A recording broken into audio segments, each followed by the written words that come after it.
Hallelujah! Praise the Lord!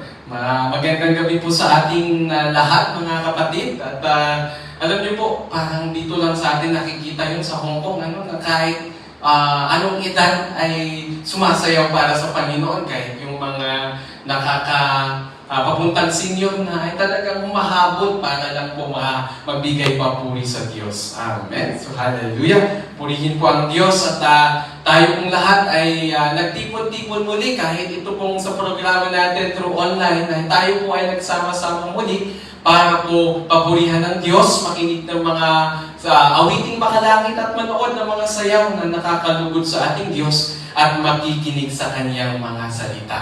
Amen. Hallelujah. So let us pray po, mga kapatid. Heavenly Father, in the name of Jesus, we praise you and we glorify your name.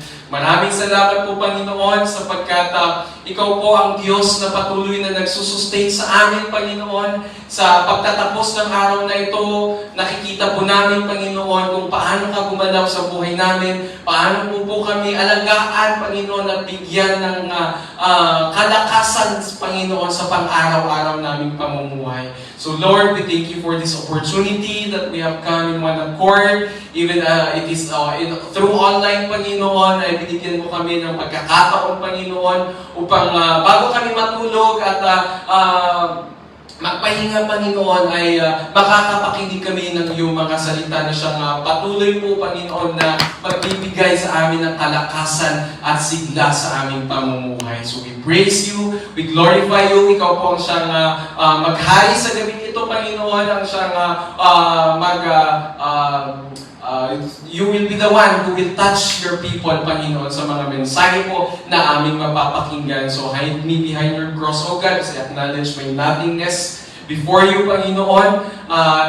Ikaw po ang mangusap sa amin through the power of your Holy Spirit. In Jesus' name, amen and amen. Hallelujah. So Merry Christmas po. Once again, mga kapatid, few days before Christmas, before December 25, at binabati po natin ang bawat isa, mga kapatid, ng Merry Christmas. Merry po ba ang Christmas natin, mga kapatid? Ayan, dapat po merry ang ating Christmas dahil hindi lamang handaan, hindi lamang regalo, hindi lamang katuwaan ang ating sineselebrate ngayong Christmas, kundi alam po natin na ang Panginoong Jesus, Jesus is the reason for this season. Amen? Hallelujah. At nais po natin simulan ang mensaheng ito ng isang katanungan, mga kapatid, sa atin. At sa gabing ito na may pagnilayan natin itong katanungan na ito na magbibigay din po sa atin ng aral. Sabi niya po na sa mga salita ng Panginoon, may isang katanungan na sinambit ang Panginoong Jesus sa isang lalaki. Sabi niya po, gusto mo bang gumaling? Yan ang isang katanungan na sinabi ng ating Panginoon sa isang lalaki na naghihintay ng isang kagalingan. At sabi niya, gusto mo bang gumaling? Alam niyo po, mga kapatid, sa atin din po, sa buhay natin, kagaya po ng mga nasabi po sa aklat sa ating mga Biblia. The Lord says that we go through a different season. No? We go through different seasons ng buhay natin. Minsan, alam ko po at naranasan niyo na maghintay. Di ba? Naranasan niyo po ba maghintay? Parang nung last time, sinabihan tayo na, "Oy brother, kunin mo nga yung ipinababitbit ng mga kapatid natin doon sa may HKU daw. 15 minutes daw, wala pa yung magbibigay ng gamit. 30 minutes, ay wala pa din. Pero sabi niya, papunta na ako, malapit na ako." Ayan, and then 40 minutes, ay, saka na dumating. Sa buhay natin, may mga pagkakataong dumadaan tayo sa season ng buhay natin na tayo ay naghihintay sa isang kasagutan ng ating mga panalangin. Diba? Minsan nga, dumadating din tayo sa buhay natin at tinatanong natin si Lord, Lord, bakit ganito? Bakit ang tagal ng kasagutan ng aking mga panalangin, Lord? Minsan, tinitingnan natin yung kapitbahay natin o yung mga kamag-anak natin, masasabi natin sa ating Panginoon, Lord, kailan din ngay ako? Kailan ako magkakaroon din na kasagutan ng aking mga panalangin. And ito po yung katanungan din ng ating Panginoon, just like the man in Bethesda, na kung saan siya ay may sakit for 38 years. At buksan po natin ang ating mga Biblia in John chapter 5, verse 1 to 15. Ano? Dito po natin mababasa kung paano naipakita ng ating Panginoong Jesus ang kanyang habag sa kanyang sa mga taong nananampalataya sa kanya. Sige po. Buksan po natin ang ating mga Biblia, mga kapatid, in John chapter 5, verse 1 to 15. Yan. Sabi niya po dito, sometime later, Jesus went up to Jerusalem for one of the Jewish festivals.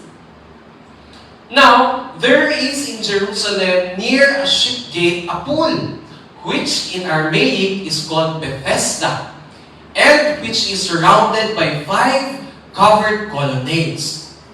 Sabi niya po in verse 3, here a great number of disabled people used to lie, the blind, the lame, the paralyzed. So doon po nakukumpulan ang mga tao, doon sa Bethesda, doon sa pool of Bethesda, doon nagkukumpulan ang mga bulag, ang mga pilay, ang mga paralitiko, ang mga may sakit. No? And then sabi niya po in verse 4, sige po, basahin po natin in verse 4, from time to time, yan sabi niya, from time to time, an angel of the Lord will come down and stir up the waters. The first one into the pool after each such disturbance would be cured of whatever disease they had. So, dumarating ang panahon na bumababa ang anghel ng Panginoon, sabi niya po in verse 4. Bumababa ang anghel ng Panginoon at ginagalaw niya yung tubig. No? Allow me to read in verse 4. In Tagalog in verse 4, sabi niya, sila'y naghihintay na gumalaw ang tubig dahil may panahon ang isang anghel ng Panginoon ay bumababa at pinapagalaw ang tubig at ang maunang lumusong sa tubig matapos na ito'y gumalaw ay gumagaling sa kahit anumang karamdaman. And in verse 5, tignan po natin, sabi niya, one who had been an invalid for 38 years. May sakit siya. Sabi niya po sa Tagalog, meron isang lalaki na may sakit for 38 long years. Ganun kahaba, mahigit 3 dekada, mag-4 na dekada na may sakit itong lalaki na ito. Tingnan po natin kung anong nangyari in verse 6. When Jesus saw him lying there and learned that he had been in this condition for a long time, at tinanong po ni Jesus yung lalaking ito, sabi niya po, do you want to get well? Sa ibang version, do you want to be well? Gusto mo bang maghilo? Gusto mo bang, yung Tagalog, timagasan? Gusto mo bang gumaling? Yan ang tanong po ng ating Panginoong Jesus sa kanya. And ang tugon ng lalaking ito, sabi niya in verse 7, Sir, the invalid replied, I have no one, wala akong ibang kasama, Lord, or Sir, no one to help me into the pool when the water is stirred. Remember that dumarating ang araw o ang panahon na bumababa ang anghel ng Panginoon para pagalawin yung tubig doon sa pool of Bethesda. At kung sino ang unang lulusong, siya lamang ang mapapagaling. And sabi niya, wala akong ibang kasama, Sir. Every time I am trying to get in, someone else goes down ahead of me. Kaya apan. Kahit gusto ko pumunta, Panginoon, lagi akong nauunahan ng iba. Ito po ang tugon ng lalaking ito. Kaya sa ating Panginoong Jesus. And in verse 8, sabi niya, then Jesus said to him, get up, pick up your mat and walk. Ito ang sabi ng ating Panginoong Jesus sa kanya. Get up, pick up your mat and walk. Ano po ang nangyari in verse 9? At once, the man was cured. He picked up his mat and walked. The day on which this took place was Sabbath. So gumaling itong lalaking ito. All at once, gumaling itong lalaking ito. He picked up his mat and walked.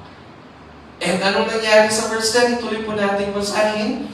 And so the Jewish leader said to the man who had been healed, "Oh, it is the Sabbath. The law forbids you to carry your mat." Ito ang sabi ng mga Jewish leaders. Pero ang sabi ng lalaki, verse 11, sabi niya po doon, but he replied, "The man who made me well said to me, pick up your mat and walk." And so in verse 12, sabi niya, so they asked him, "Who is this fellow who told you to pick up your mat, to pick up and walk?" Anong sabi niya sa verse 13? Then the man who was healed had no idea who it was, for Jesus has slipped away into the crowd that was there. Verse 14, later Jesus found him at the temple and said to him, "See, you are well again. Stop sinning, or something worse might happen or may happen to you." Verse 15, and the man went away and told the Jewish leaders that it was Jesus who made him well. Hallelujah. Praise the Lord sa ating nabasa po. No? And just to summarize itong nabasa natin, merong isang lalaki who has been sick for 38 years. In there, in the pool of Bethesda, andun nagkukumpulan ang mga may sakit, ang mga paralitiko, ang mga bulag, ang mga lumpo. Doon sila nagkukumpulan. And in verse 4, makikita po natin, sabi niya doon na, there came a time na bumababa ang anghel ng ating Panginoon. At I believe, hindi niya sinabi doon na, anong araw ba bumababa ang anghel ng Diyos? Anong buwan ba bumababa ang anghel ng Diyos? Maaaring isang beses, isang linggo, isang beses, isang buwan, isang beses, isang taon. Hindi niya sinabi doon kung anong panahon bumababa ang anghel ng Diyos. At naniniwala ako mga kapatid na itong mga tao na nasa pool of Bethesda, gathered around the pool of Bethesda, kailangan nilang maging magmatsyag. Kailangan na nga bantayan, kailangan na nga nasirin. Kailangan nilang bantayan kung kailan bababa yung anghel ng Panginoon upang pagalawin yung tubig noon sa pool of Bethesda. Kasi, ang unang tao na lulusong doon sa pinagalaw na tubig ng anghel, siya lamang ang mapapagaling. So kapag naunahan sila, ay niyangay karon. Ano nga, next time na lang. Next time na lang, hintayin mo, magmatsyag ka na lang muli sa pagbalik ng anghel. And in verse 6, makikita po natin dito na Jesus knows the heart of this man. Alam po ng Panginoong Yesus ang estado ng puso ng lalaking ito na naghihintay ng kanyang kagalingan for 38 long years. Ilang taon ka na dito sa Hong Kong? May 38 years na ba? Kung 20 years? 2 dekada, 3 dekada. Mas matagal pa yung lalaking ito na naghihintay ng kagalingan sa kanya. Kaya sabi niya, "Sir, walang awan namang kalwakan niya. Wala naman sasabi sa akin o tutulong sa akin para ako yung maunang lulusong doon sa pool of Bethesda na pinagalaw ng anghel yung tubig." Gusto ko man bumalik pero lagi akong nauunahan. Pag siguro ibang tao ito mga kapatid, pag ibang tao ito, baka nawalan na ng pag-asa. Baka natanggap niya na sa tagal ng panahon, sa tagal ng paghihintay niya ng kasagutan ng kanyang kagalingan, baka sabi niya, baka ganito na lamang ako. Because of his circumstance, pag ibang tao ito parang nasanay na lang na, ganito na lang siguro ako.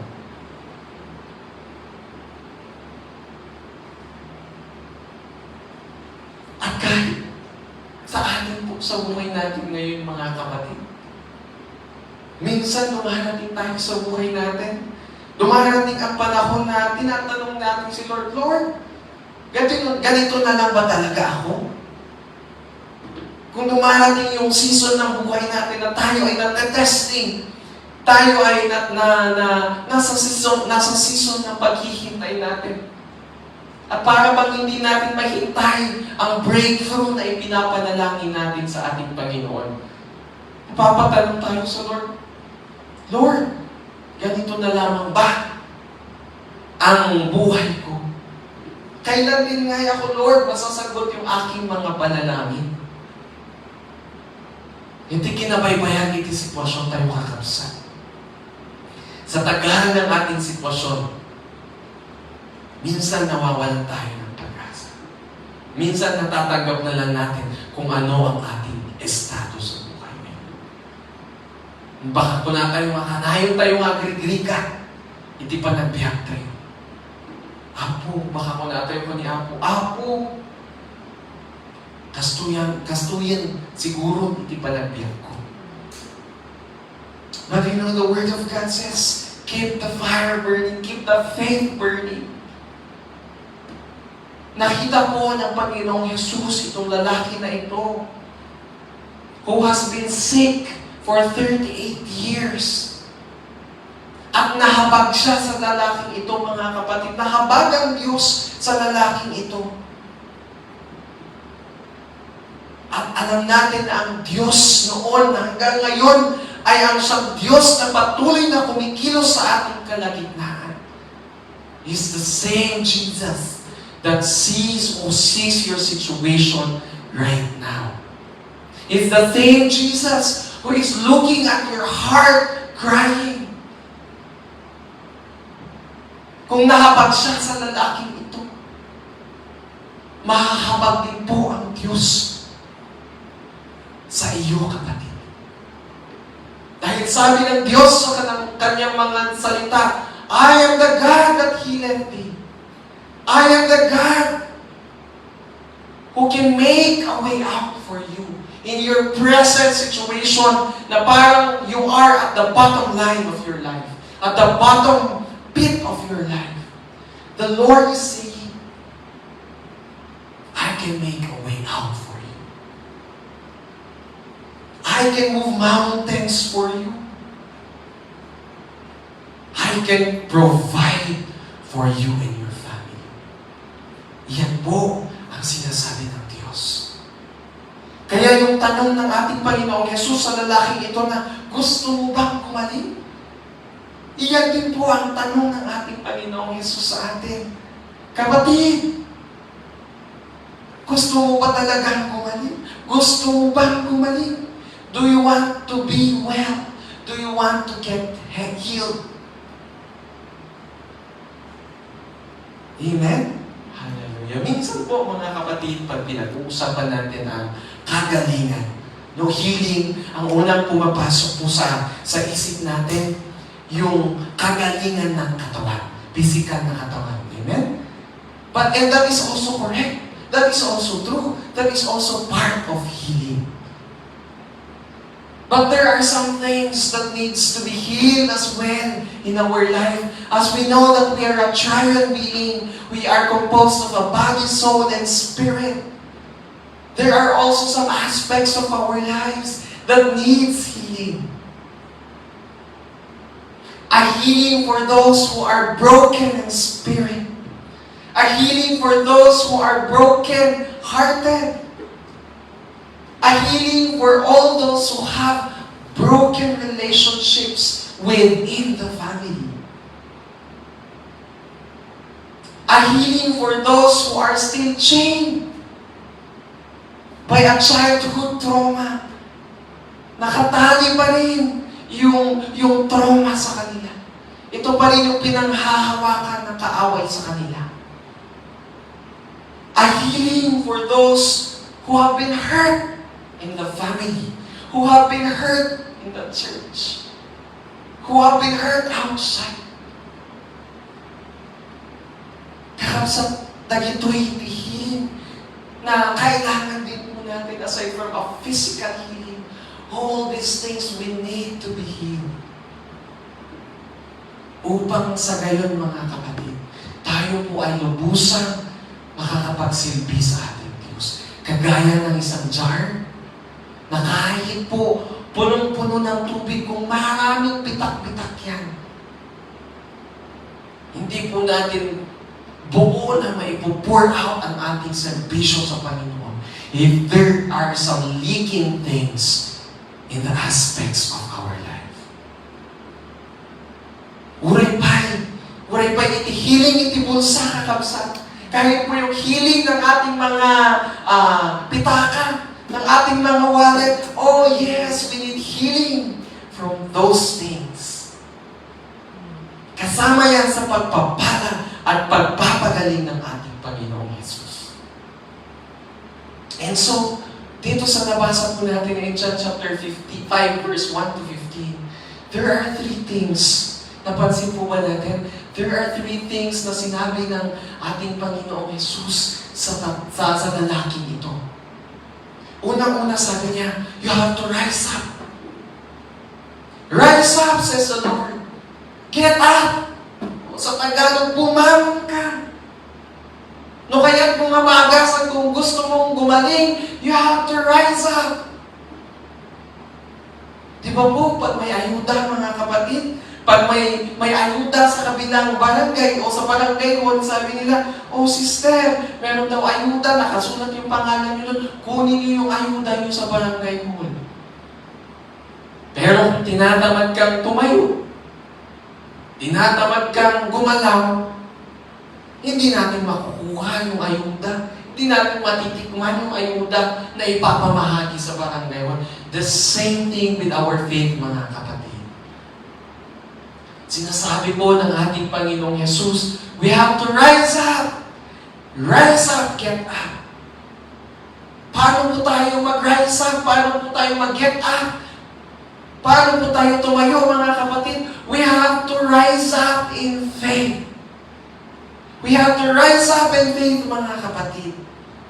Kasi po, mga kapatid, kailangan natin maunawaan ito. Kahit ilang kamay ang maglayhan sa iyo, magpanalangin sa iyo, kung ikaw mismo ay hindi ka naniniwala na gagaling ka at paggagalingin ka ng Panginoong Hesus, you will not get well from your sickness.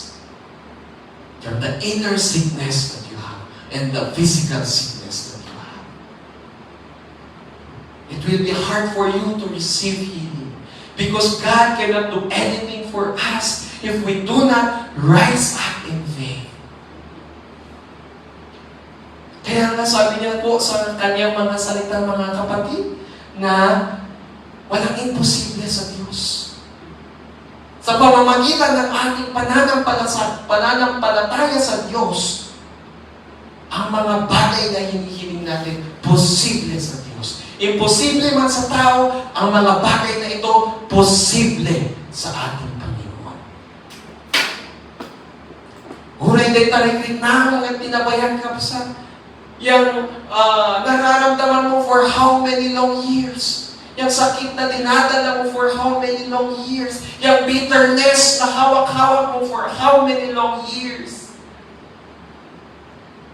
Yung sakit ng dibdib mo na tinatago mo for how many long years.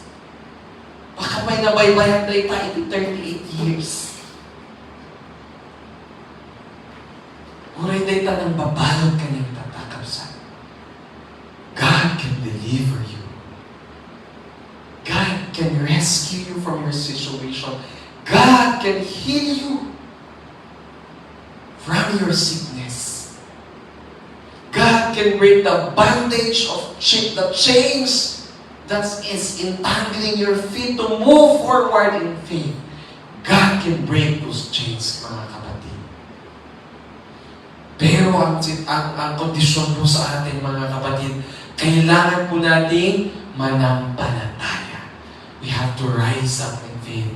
Kasi sabi niya po in Hebrews 11:6, hindi maaaring kalugdan ng Diyos ang walang pananampalataya sa Kanya. Next slide. Hindi po maaaring kalugdan ng Diyos ang walang pananampalataya sa Kanya. Sapagkat ang sino mang lumalapit sa Diyos ay dapat sumampalatayang may Diyos at Siya ang nagbibigay ng gantimpala sa mga humahanap sa Kanya. Oh, yaan ba kahangayang na mabalin nga may ayong iti apo, iti tao nga awan iti pamati na.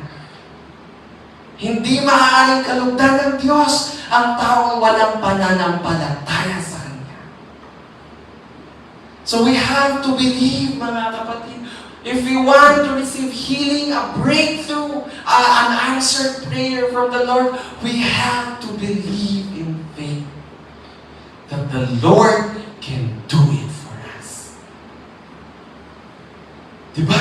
Kagaya mo ng isang lalaki, kagaya po ng isang babae who has been bleeding for 12 years. Ito po ang klase ng pananampalataya na sinasabi ng ating Panginoon na sana'y ganito rin po ang ating pananampalataya. Anong sabi ng pananampalataya ng babae na nagdurugo for 12 years? Sabi niya, kung mahawakan ko lamang ang laylayan ng damit ng ating Panginoong Jesus, ako ay gagaling. Hindi niya nasabi doon na, inayahas ako ng ating Diyos. Sabihin niya, i-cast out ng mga alagad ng Diyos ang Espiritu na nasa akin. Hindi niya sinabi, sabi niya lang, mahawakan ko lamang ang laylayan ng damit ng ating Panginoong Jesus. Ako ay mapapagaling. And what happened, mga kapatid? What happened? When this bleeding woman touched the end of the cloak of Jesus Christ, Jesus felt the power coming out of Him. And the woman got healed. Ganun sana ang gusto ng Diyos sa klase ng ating pananampalataya, mga kapatid. We have to believe. Because, napansin niyo po ba in all the healing ministries of the Lord Jesus Christ? In all the healing ministries of the Lord, sabi niya, go, your faith has healed you. Go, your faith has healed you. Gumaling ka dahil nananampalataya ka. Kagaya rin ito ng dalawang lalaki na bulag.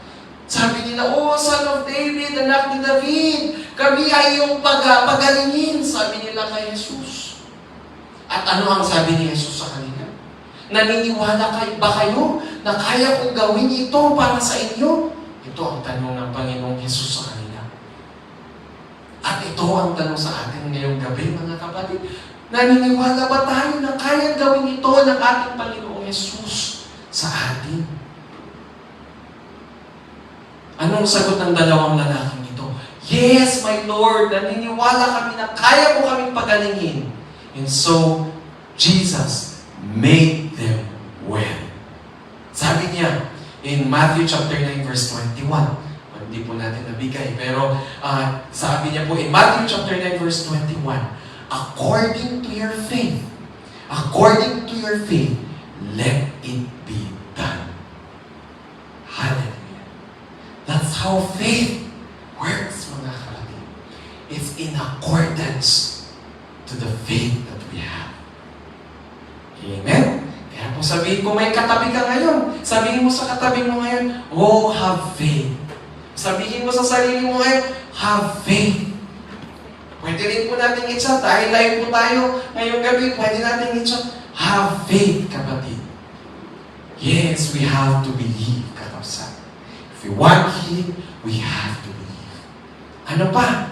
Number 2 po na sinabi ng ating Panginoong Jesus, mga kapatid.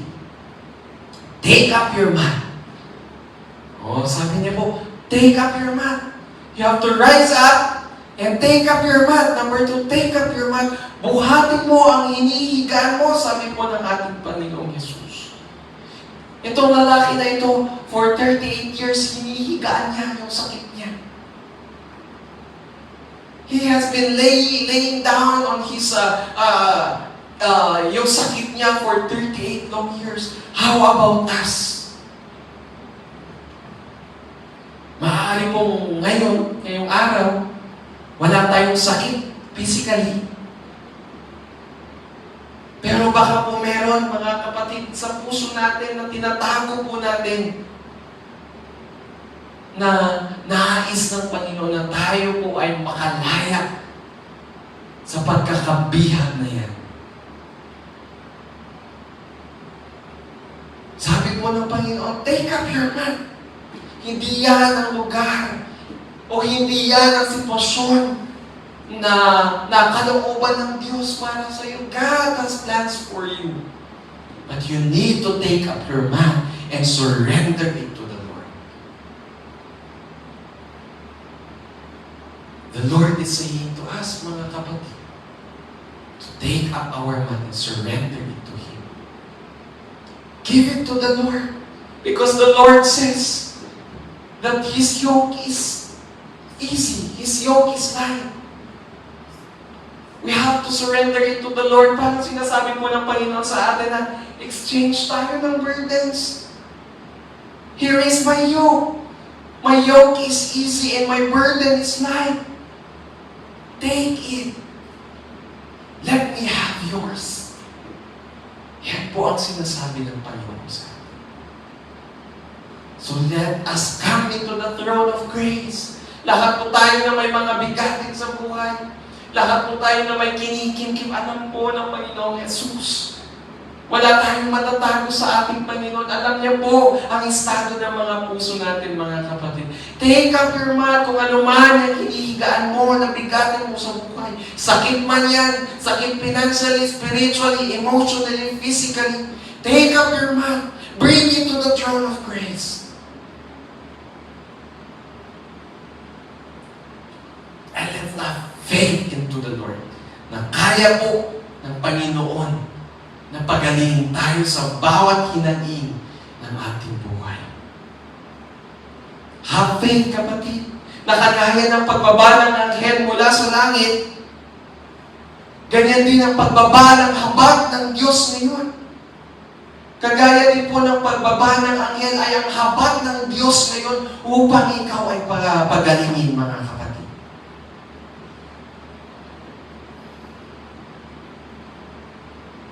Ang kailangan lamang po natin is to take up our mat. Rise up, take up our mat, and have faith to the Lord. Because God honors our faith. God sees the heart that is yearning to Him. Hinahanap po ng Diyos ang mga taong nagkukulang. Hinahanap po ng Diyos ang taong kapos. Hinahanap po ng Diyos ang taong may sakit. Upang maipakita po ang kapangyarihan ng Diyos sa kanilang mga buhay. Hulukayan na tayo lang ni Apo, Kamsa. Hinihintay lang tayo ng Diyos, mga kapatid, na pumunta sa kanyang paanan, pumunta sa kanyang trono, at humingi ng grasya at habag ng ating Diyos. Amen? Hallelujah. Number 3, ano ang sabi ng Diyos sa lalaking ito? You have to walk. Lumakad ka. Ito ang instruction ng Diyos sa kanya. Rise up, take up your mat, and walk. Lumakad ka, magnaka. Ang pananampalataya po natin, mga kapatid, ay parang may paa. Oh, parang may paa po ang ating pananampalataya. Kailangan natin umakban. Kailangan natin kumilos. Dahil hindi natin masasabing totoo ang ating pananampalataya kung walang gawa. Amen? Because faith without action is dead. So action is needed. Kailangan po natin na samahan ng gawa ang ating pananampalataya. Walk out your faith, says the Lord. Walk by faith. Minsan kasi yung flesh po natin, mga kapatid, parang maniniwala lang tayo kung may kasagutan yung ating mga panalangin, di ba? Mamati tayo lang, makita tayo itimilagro. Sabi ng mundo, tsak kita, tsak pati. Hindi ako maniniwala hanggat hindi nakikita ng dalawang mata ko. Yun kasi ang sabi ng mundo. But faith is believing even without seeing. Faith is believing without seeing. And nakita na natin dahil may pananampalataya tayo. All we need to do is to believe. Kailangan tayong mamati kani Apo Jesus. Dahil po mga kapatid, God is not like any other man na nagsisinungaling. Panghawakan po natin kung ano ang sinabi po ng Diyos sa kanyang mga salita. Because the words of God will not return void in His kingdom. If God promised one thing, He will surely fulfill it. And this is the time, mga kapatid, this is the season. Sana po hindi po pag 2026 na ay ramdam natin ang kabigatan sa buhay natin. Ramdam natin ang bitterness. Ramdam natin ang anger sa puso natin. Ramdam natin ang mga chains na nakatali pa sa ating mga paa.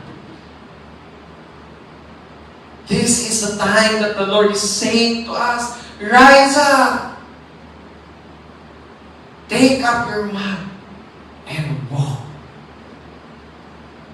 Alam niyo kung dati, isa-isa lang ang gumagaling sa pool of Bethesda. Every time the angel of the Lord come down from heaven to stir up the water, now the healing of the Lord is flowing directly into the throne of grace. That's why it's called the fountain of life. The fountain of life is flowing. It's all, God is pouring out His healing in this time. The river of life is flowing right in the throne of grace. At hindi iisa lang ang mapapagaling, kundi ang sino man na may pananampalataya sa ating Diyos na buhay. Because Jesus came, always po napakatandaan natin mga kapatid. Whenever we are down, whenever we are in a dark situation, in a difficult situation, always remember that Jesus came to heal the broken spirit, to heal the overwhelmed mind. Jesus came to mend the bleeding heart. Jesus came to heal the arthritic body. O the arthritis mo. Jesus came for you. Kailangan po natin bumangon, kapatid. We have to rise up. Tawagin po natin ang habag ng ating Diyos. Tawagin natin, Lord, here I am. We have to rise up. Take up our mat. Surrender it to God and walk in faith, mga kapatid. Amen? So this time, I'd like to invite everyone, wherever you are, mga kapatid, wherever you are, I'd like you to join me in prayer. Join me in prayer, mga kapatid. If you want to get in your knees, go in your knees. If you are in your bed right now, get up. Go in your knees and pray with me as we pray for healing na manggagaling po sa trono ng ating Panginoon Jesus. We have to believe that the Lord can do it for us. Heavenly Father, in the name of Jesus, maraming salamat po, Panginoon, sa iyong grasya na nag-uumapaw, Panginoon. Sa iyong habag na nag-uumapaw, Panginoon. Sa iyong pagmamahal na nag-uumapaw, God. Nakikita niyo po ang iyong mga anak right now, O God. Nakikita niyo po ang bawat puso ngayon, O God, who is praying in spirit, O God. Who are praying in spirit and who are longing to be healed, O God. Who are praying for sanctification, O God, through body, soul, and spirit. O God, nakikita mo po ang bawat paa, Panginoon, who are kneeling down in your throne of grace right now. Father, I pray, O God, That you continue to pour out your grace, O God. To continue to pour out your mercy upon your people, O God. Narito kami, Panginoon. Itinutulog namin ang mga hinaing ng aming mga puso, ang aming mga kabigatan, Panginoon. Hindi po namin kaya ito, O God. Hindi po namin kaya itong mga bagay na ito. But Lord, here we are bringing it into your throne of grace. Itong katawan po na ito, Panginoon, who is aging, O God. At tumatanda, Panginoon, nagkakasakit. We are bringing it to your throne of grace, O God. At ang mga sakit, Panginoon, na nakatago-tago sa aming buhay, O God, we are bringing it to you. Lord, kumilos ka, Panginoon. Hipuin mo ang bawat may sakit ngayon, Panginoon. Let your healing flow, O Jesus, from the throne of grace. Let your healing flow, Panginoon. And thank you, Jesus. We claim healing, O God. Dahil naniniwala po kami, Panginoon, as we declare, Lord, that you can heal us. At naniniwala kami, Panginoon, na kaya mo po kami pagalingin, Panginoon, sa aming mga hinaing. So, Lord, thank you. We thank you for everything that you are doing, you have done, and you are doing in our life. Patuloy po na ikaw ang maghari sa buhay namin. Loobin mo ang mga bawat puso, Panginoon, na iyong nilinisan ngayong gabi, Panginoon. Fill it with your Holy Spirit, O God. And allow, Panginoon, na magtrabaho po ang Santo Espiritu sa bawat buhay, Panginoon, na nakikinig at nananalangin ngayon. We praise you and we glorify you in the name of our Lord Jesus Christ. We pray. Amen and amen. Ibinabalik po na